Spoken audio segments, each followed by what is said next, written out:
D gang ಕೊಲೆ ಆರೋಪಕ್ಕೆ ಸಂಬಂಧಪಟ್ಟಂತೆ ತೀವ್ರ ವಿಚಾರಣೆಯನ್ನು ಪೊಲೀಸರು ನಡೆಸ್ತಾ ಇದ್ದಾರೆ. ಇಂದಿನಿಂದ ಮತ್ತೊಂದು ಹಂತದ ತನಿಖೆ ಕೂಡ ನಡೀತಾ ಇದೆ. ಸಾಕ್ಷ್ಯಗಳನ್ನ ಮುಂದಿಟ್ಕೊಂಡು ತನಿಖೆಯನ್ನು ನಡೆಸ್ತಾ ಇದ್ದಾರೆ.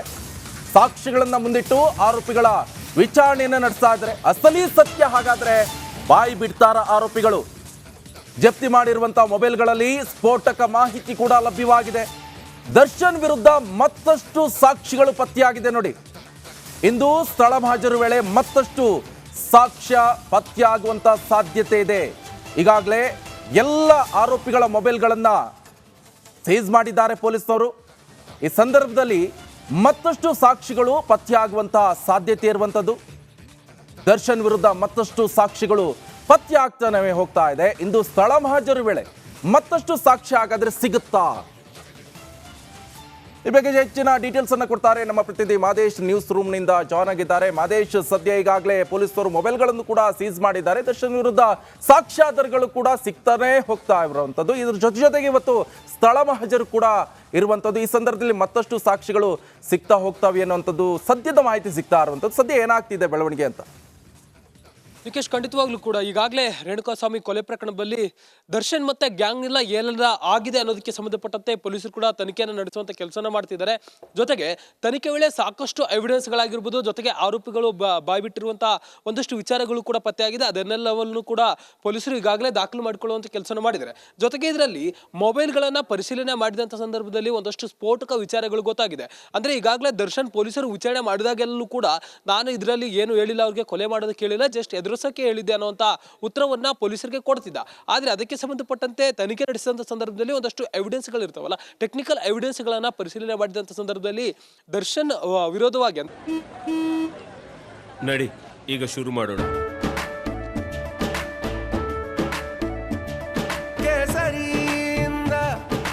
ಮನೋಲ್ಲಾಸ ಮನಸ್ಸು ಮತ್ತೇರಿ ಕುಣಿದಾಡಿದೆ ನೋಡು, ಮನಸ್ಸು ಮತ್ತೇರಿ ಕುಣಿದಾಡಿದೆ ನೋಡು. ಕ್ಷಣ ಕ್ಷಣವೂ ಆಚರಿಸಿ ಕೇಸರಿ ಹಬ್ಬ.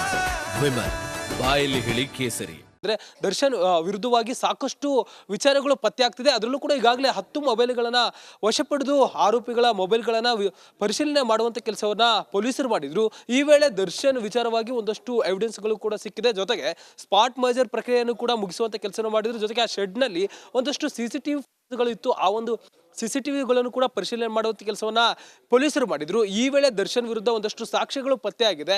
ಜೊತೆಗೆ ಇಂದಿನಿಂದ 2ನೇ ಹಂತದ ಕಸ್ಟಡಿಗೆ ಏನು ಪಡೆದಿದ್ದಾರೆ, ಇವತ್ತಿನಿಂದ ಅಸಲಿ ವಿಚಾರಣೆಯನ್ನ ಮಾಡಲಿದ್ದಾರೆ. ಅಂದ್ರೆ ಇಷ್ಟು ದಿನ ಆರೋಪಿಗಳ ಸ್ವಇಚ್ಛಾ ಹೇಳಿಕೆಗಳನ್ನ ಪಡೆದು ದಾಖಲಿಸಿಕೊಳ್ಳುವಂತ ಕೆಲಸವನ್ನ ಪೊಲೀಸರು ಮಾಡಿದ್ರು.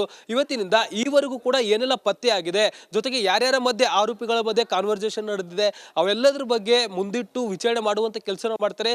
ಕ್ರಾಸ್ ಕ್ವಶನಿಂಗ್ ಅಂತಾರಲ್ಲ, ಅದನ್ನ ಮಾಡ್ತಾರೆ. ಅಂದ್ರೆ ಈಗಾಗಲೇ ಆರೋಪಿಗಳು ಏನ್ ಹೇಳಿದ್ದಾರೆ ಅದರ ಬಗ್ಗೆ ಬೇರೊಬ್ಬ ಆರೋಪಿಗಳ ಜೊತೆ ಅಂದ್ರೆ ಯಾರ್ಯಾರಿಗೆ ಅಲ್ಲಿ ಕಮ್ಯುನಿಕೇಟ್ ಆಗಿದೆ ಆ ಒಂದು ವಿಚಾರದ ಬಗ್ಗೆ ಕ್ಲಾರಿಟಿಯನ್ನ ಪಡೆಯುವಂತ ಕೆಲಸವನ್ನು ಮಾಡ್ತಾರೆ.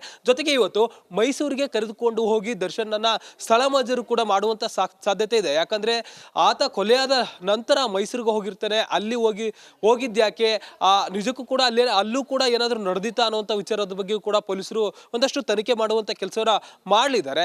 ಈಗಾಗಲೇ ಮತ್ತಷ್ಟು ಜನ ಆರೋಪಿಗಳು ಕೂಡ ಇದರಲ್ಲಿ ಬಂಧಿತರಾಗಿರೋದ್ರಿಂದ ಮತ್ತಷ್ಟು ಅವರನ್ನು ಕೂಡ ವಿಚಾರಣೆ ನಡೆಸಬೇಕಾಗುತ್ತೆ. ಈಗಾಗಲೇ ಅವರ ಪಾತ್ರಗಳು ಏನು ಅನ್ನೋದು ಕೂಡ ಪೊಲೀಸರು ತನಿಖೆ ನಡೆಸಬೇಕಾಗುತ್ತೆ. ಈಗಾಗಲೇ ಚಿತ್ರದುರ್ಗದಿಂದ ಬೆಂಗಳೂರಿಗೆ ರೇಣುಕಾಸ್ವಾಮಿಯನ್ನ ಕರೆತರೋದ್ರಲ್ಲಿ ಒಂದು ಪಕ್ಕಾ ಪ್ರೀ ಪ್ಲಾನ್ಡ್ ಆಗಿತ್ತು. ಅಲ್ಲಿ ಒಂದಷ್ಟು ಫಾಲೋ ಮಾಡೋದಾಗಿರ್ಬೋದು, ಆತನನ್ನ ಅಂದ್ರೆ ರೇಣುಕಾಸ್ವಾಮಿಯನ್ನ ಈ ಒಂದು ಗ್ಯಾಂಗ್ ಎಷ್ಟು ದಿನಗಳಿಂದ ಫಾಲೋ ಮಾಡ್ತಿತ್ತು ಅನ್ನೋದು ಕೂಡ ಇಲ್ಲಿ ತುಂಬಾ ಇಂಪಾರ್ಟೆಂಟ್ ಆಗುತ್ತೆ. ಯಾಕಂದ್ರೆ ಈ ಒಂದು ಕೊಲೆ ಅಷ್ಟೊಂದು ಕ್ರೂರವಾಗಿ ಮಾಡಿರೋದ್ರಿಂದ ಎಷ್ಟು ದಿನಗಳ ಪ್ಲಾನ್ ಆಗಿತ್ತು ಅನ್ನೋದನ್ನ ಈಗಾಗಲೇ ಅಧಿಕಾರಿಗಳು ಕೂಡ ಬಾಯಿ ಬಿಡಿಸುವಂತ ಪ್ರಯತ್ನವನ್ನ ಮಾಡ್ತಿದ್ದಾರೆ.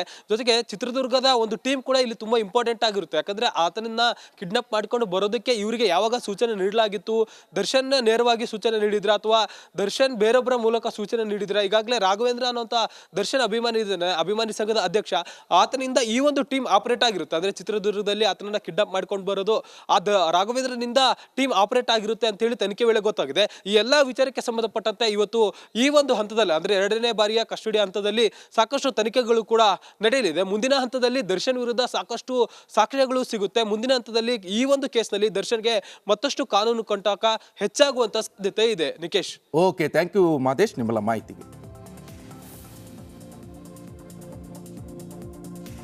ಈಗಾಗಲೇ ಗಮನಿಸ್ತಾ ಇರ್ಬೋದು ನೀವು, ಈಗಾಗಲೇ ಚಿತ್ರದುರ್ಗದಲ್ಲಿ ಅನು ಅವರ ತಂದೆ ಅಂತ್ಯಕ್ರಿಯೆ ನಡೀತಾ ಇದ್ರೆ ಜೊತೆಗೆ ಇವತ್ತು ದರ್ಶನ್ ಅವ್ರನ್ನ ಮೈಸೂರಿಗೆ ಕರೆದುಕೊಂಡು ಹೋಗಿ ಸ್ಥಳಮಹಾಜರು ಪ್ರಕ್ರಿಯೆ ಕೂಡ ನಡೆಸಲಾಗುತ್ತೆ. ಕಾರಣ ಇಷ್ಟೇ, ದರ್ಶನ್ ಇಲ್ಲಿ ಏನು ಕೊಲೆ ಮಾಡಿ ಹೋಗಿದ್ದಾರೆ, ಮೈಸೂರಲ್ಲಿ ಹೋಗಂತ ಸಂದರ್ಭದಲ್ಲಿ ಅಲ್ಲಿ